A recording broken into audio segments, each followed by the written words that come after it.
സകാത്തിന്റെ ഗൗരവം വിശുദ്ധ ഖുർആൻ തന്നെ ഉണർത്തിയിട്ടുണ്ട്. അത് കൊടുക്കാതെ പിടിച്ചു വെക്കുന്ന ആളുകൾ എന്താണ് അവർക്ക് പരലോകത്ത് വരാൻ പോകുന്നത്?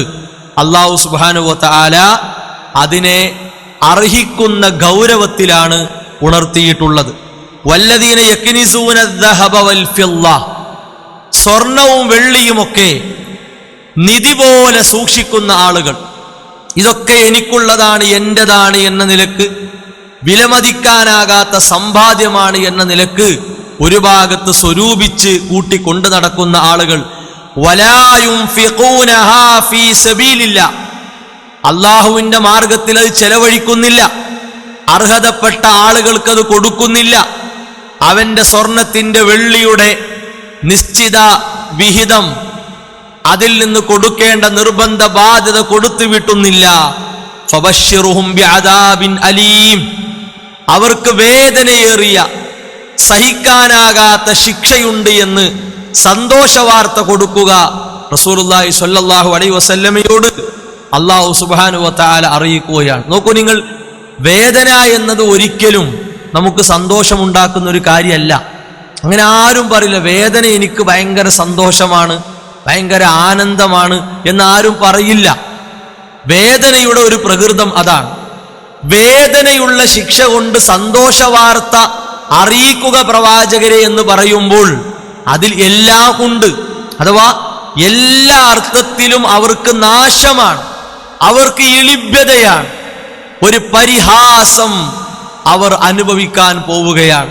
ആ നിലക്ക് അല്ലാഹു സുബ്ഹാനഹു വ തആല അത് അറിയിച്ചു. മാത്രവുമല്ല, യൗമ യുഹ്മാ അലൈഹാ ഫീ നാരി ജഹന്നം ഫതുഖ്വാ ബിഹാ ജബാഹും വജുനൂബുഹും വളുഹൂറുഹും, പരലോകത്ത് അവരുടെ മുഖത്ത്, അവരുടെ പാർശ്വങ്ങളിൽ, അവരുടെ പുറം ഭാഗത്തൊക്കെ ഇസ്തിരിയുടെ രൂപത്തിൽ ഒരു ചുട്ടുപഴുത്ത വസ്തുവായി വന്ന് ശരീരമാസകലം അതിങ്ങനെ തേച്ച് അതിങ്ങനെ തടവിക്കൊണ്ടിരിക്കും എന്നാണ്. എന്നിട്ട് പറയും, ഹാദാമാ കനസ്തും ലി അൻഫുസിക്കും, നിനക്ക് സ്വന്തമെന്ന നിലക്ക് നീ വാരിക്കൂട്ടി വെച്ച നിധിയാണ് ഞാൻ. സ്വർണവും വെള്ളിയുമൊക്കെ പച്ചയായി സംസാരിക്കുക. ഇവിടെ എങ്ങനെയായി? ഇത് എന്റേതാണ്, ഇത് എനിക്കുള്ളതാണ്, ഇത് ഞങ്ങൾക്കുള്ളതാണ്, ഇത് ഞങ്ങളുടേതാണ് എന്ന പ്രയോഗങ്ങളിലൂടെ അവകാശവാദം നടത്തിയ ആളുകളുടെ അവസ്ഥയാണിത്.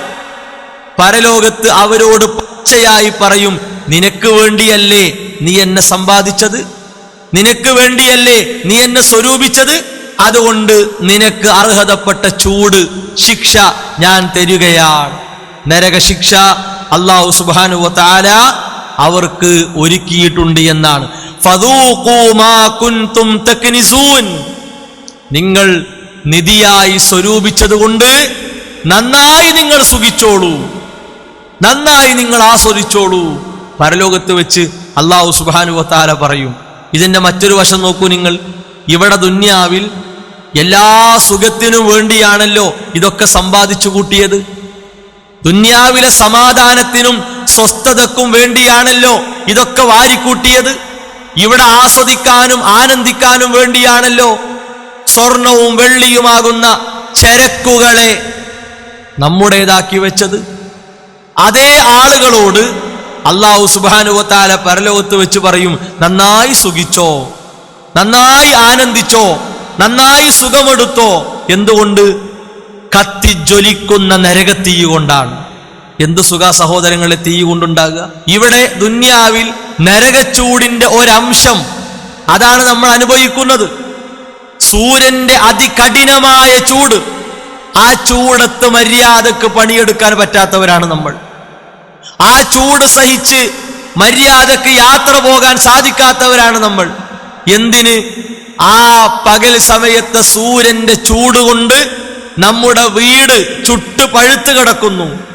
വീട്ടിൽ അന്തി ഉറങ്ങാൻ സാധിക്കുന്നില്ല ചൂട് കൊണ്ട്. ചൂട് എന്നതൊരിക്കലും സമാധാനം തരൂല. ആരെങ്കിലും കത്തുന്ന വിളക്കിന്റെ നേരെ വിരൽ വെച്ചിട്ട് നല്ല സുഖമുണ്ട്, നല്ല സമാധാനമുണ്ട് എന്നാരും പറയില്ല.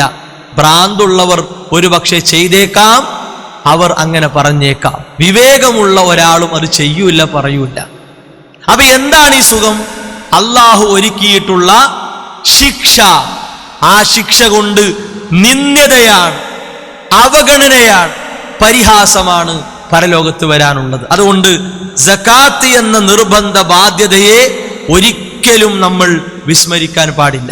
ചെറിയ ചെറിയ കാരണങ്ങളൊക്കെ പറഞ്ഞ് ഇതിന് കൊടുക്കേണ്ടി വരുമോ, ഇങ്ങനെയാണെങ്കിൽ കൊടുക്കേണ്ടി വരുമോ, ഇത്രയുള്ളൂ അതിന് കൊടുക്കേണ്ടി വരുമോ, ഇത്രയാണെങ്കിൽ കൊടുക്കേണ്ടതുണ്ടോ, എത്രയാണെങ്കിലാണ് കൊടുക്കേണ്ടത്, ഇങ്ങനെ ചില ചോദ്യങ്ങളിൽ കറങ്ങിത്തിരിഞ്ഞ് സകാത്തിന്റെ അവകാശികൾക്ക് അത് വിട്ടുകൊടുക്കാതിരിക്കുന്ന ഒരു സാഹചര്യം നമ്മുടെ ജീവിതത്തിൽ ഉണ്ടാകാൻ പാടില്ല. സകാത്ത് തടയപ്പെട്ടാൽ റസൂലുള്ളാഹി സ്വല്ലല്ലാഹു അലൈഹി വസല്ലമ ഇതിന്റെ ഗൗരവം പഠിപ്പിച്ചതിൽ വളരെ പ്രധാനപ്പെട്ട ഒന്നാണ്, സകാത്ത് തടയപ്പെട്ടാൽ ആകാശലോകത്ത് നിന്ന് അനുഗ്രഹമായി കിട്ടുന്ന മഴ തടയപ്പെടും എന്നാണ്, മത്തർ തടയപ്പെടും എന്നാണ്. ഒന്ന് ആലോചിക്കണം, എത്ര ഗൗരവമുണ്ട്. പക്ഷെ എന്തുകൊണ്ട് മഴ ലഭിക്കുന്നു? ഇവിടെ നാൽക്കാലികളുണ്ട്, ജന്തുവർഗങ്ങളുണ്ട്, സസ്യലതാദികളുണ്ട്. അവരെ പരിഗണിച്ചിട്ടാണ് അള്ളാഹു ആ റഹ്മത്ത് നമുക്ക് തരുന്നത്. അതിന്റെ കാരണമായി ഹദീസിൽ വന്നത് അതാ. അതുപോലെ തന്റെ വരുമാനത്തിന്റെ സക്കാത്ത് കൃത്യമായി കൊടുത്തവർ എവിടെയുണ്ടെങ്കിലും അവരിലേക്ക് അള്ളാഹുവിന്റെ റഹ്മത്ത് എത്തും എന്നാണ്, എവിടെയുണ്ടെങ്കിലും. അതും ഹദീസിൽ കാണാം. തന്റെ കൃഷിയിടം, ആ കൃഷിയിടത്തിൽ നിന്ന് കിട്ടുന്ന വരുമാനത്തിന് കൃത്യമായി സക്കാത്ത് കൊടുത്തു വരുന്ന ഒരു കർഷകൻ, ആ കർഷകന്റെ കൃഷിക്ക് വളരാൻ ആവശ്യമായ വെള്ളം അത് മേഘം ഉരുണ്ടുകൂടി ആ കൃഷി എവിടെയാണോ അവിടെ ചെന്ന് മഴയായി പെയ്ത ചരിത്രങ്ങളുണ്ട്. അതൊക്കെ എന്തിനാണ്? ഇത് റബ്ബിന്റെ, അഥവാ നിർബന്ധമായി കൊടുക്കേണ്ടത് കൊടുത്താൽ അള്ളാഹു നമുക്ക് തരാനുള്ളത് അവൻ കണക്കാക്കിയത് മുടങ്ങാതെ തടയപ്പെടാതെ നമ്മിലേക്ക് എത്തും എന്നതാണ്. അതുകൊണ്ട് അതിൻ്റെ അവകാശികൾക്ക് ശരിയായ സംവിധാനത്തിലൂടെ അതിന് ഒരു ആമിലുണ്ടാകും, അത് ശേഖരിക്കാനും അതിൻ്റെ കണക്കും കാര്യങ്ങളും നോക്കാനുമൊക്കെയുള്ള സംവിധാനം ഉണ്ടാകും. ആ സംവിധാനങ്ങളെ വേണ്ട രൂപത്തിൽ പരിഗണിച്ച് അതിൻ്റെ അവകാശികൾക്ക് അത് കൃത്യമായി എത്തുന്ന രീതി ആ വിഷയത്തിൽ കൈവരിക്കാൻ വിശ്വാസികളായ ഓരോരുത്തരും പരിശ്രമിക്കണം.